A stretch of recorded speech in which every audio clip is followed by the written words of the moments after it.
Unpacking чек. Самая қаласың Канцелярский бар ма даже? А, мен қоншыға Я уже капитана.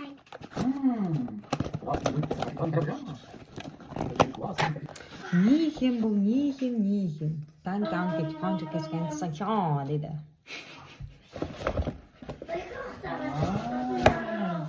Хорошего отдыха. Кукпаңнан заказ беріңіз бе? Міне достар, ішінде не деп ойлайсыздар? Почтамен келді бізге.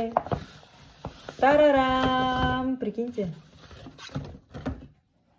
Почтамен огурцы алып. Я хотела огурцы. Міне. Жейсің бе? Yeah. Так, жейміз.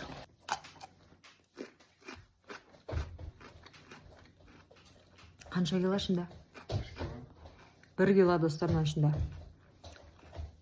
11.000 вонға түсті, представляете? 4.000 теңге. Жігіт мен ұрысып атыр, неғып заказ бересіз деп. Дәм күшті екен бірақ. Осымен біздің анпакинг чегіміз аяқталды. Назарларыңызға рахмет, сау болыңыздар.